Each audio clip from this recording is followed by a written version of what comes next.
The Vietnam War and the Afghan War have many similarities and parallels, although there are significant differences as well. And the most notable similarity is that both wars are considered among the most erroneous conflicts, with Afghanistan being a big mistake for the Soviet Union and Vietnam for the USA, resulting in a huge number of soldiers killed on both sides. Hello everyone, my name is Vlad and I'm from Russia, and on my channel I talk about the life, politics and history of Russia, Ukraine and other CIS countries. And in this video we will discuss other similarities between the Vietnam War and the Afghan War. And let's start with the obvious. Both countries intervened in already ongoing internal conflicts.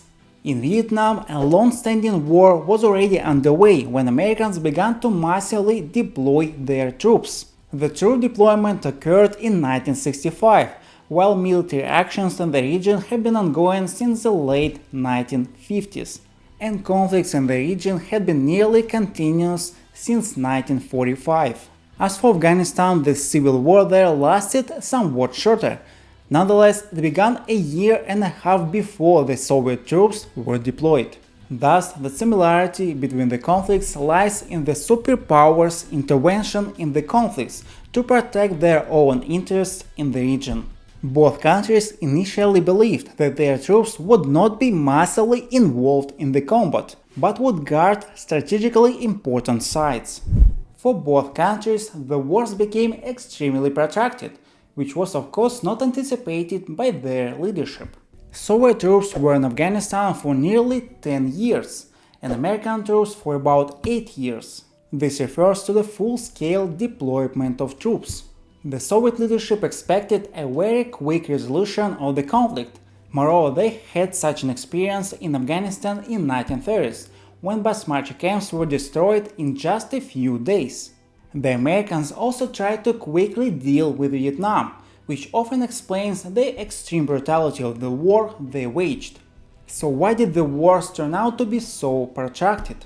Because both the United States and the Soviet Union became captives of guerrilla warfare and did not understand how to deal with it.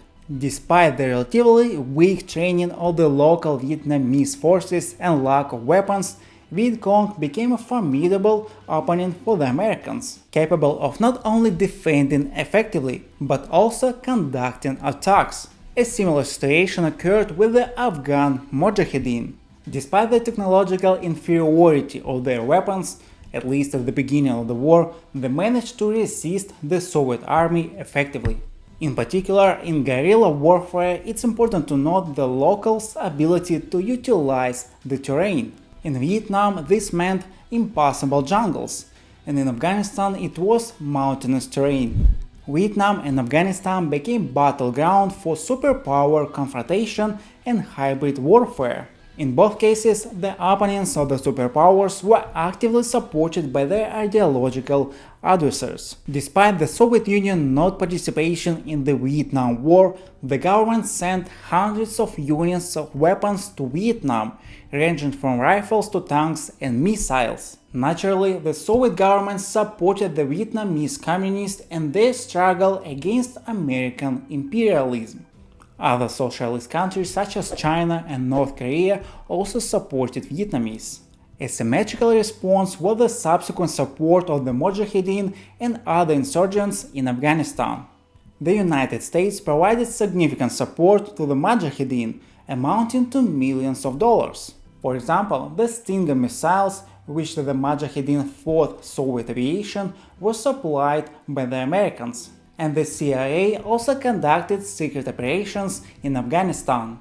Incidentally, the then sponsorship of radical Islamists largely led to the current problems in the region. The next point is that the Soviet Union and the United States supported ineffective regimes, which were weak and lacked substantial public support. The governments of Afghanistan and South Vietnam were essentially puppets in the hands of the superpowers, completely subordinate and controlled by them. As a result, they were weak and powerless. This situation also felt in society, leading to extremely shaky support of the regimes. Another feature was that they relied more on foreign armies than their own. In fact, every second soldier fighting on the side of these regimes was from the American or Soviet army. The Afghan and Vietnamese government armies were quite weak formations. The outcomes of both wars are also very similar. Both countries, after prolonged conflicts, were forced to withdraw their troops. This was due to massive demoralization of both armies, as well as internal and external pressure on the countries, as well as drug addiction also flourished in both armies. The populations of the Soviet Union and the United States were extremely dissatisfied with their country's involvement in the war, and subsequently condemned the actions of the military in these countries. An interesting similarity is that both the American and the Soviet army knew no defeats throughout the invasions and occupied key points in the countries until the end of the war. By the time the Soviet troops withdrew, they controlled almost all populated territories of Afghanistan. And the same situation occurred with the Americans, who effectively repelled all Viet Cong attacks, inflicted significant damage on them, and controlled 90% of South Vietnam's territory. In both cases, a paradoxical situation arose.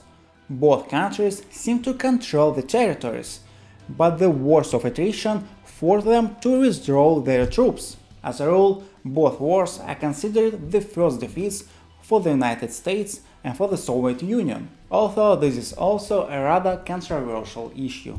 As I mentioned earlier, the supported regimes in the form of South Vietnam and the Democratic Republic of Afghanistan were extremely ineffective. So after the withdrawal of foreign troops, they did not last long and fell in battle with their opponents. South Vietnam, after the departure of American troops in 1973, lasted another 2 years before being absorbed by North Vietnam and the communist regime. The situation with the Afghan Republic was slightly better. After the withdrawal of troops in 1989, it lasted until 1992, after which a state led by Islamists took over. Both regimes fell, despite the continued support from the Americans and Soviets after the withdrawal of troops.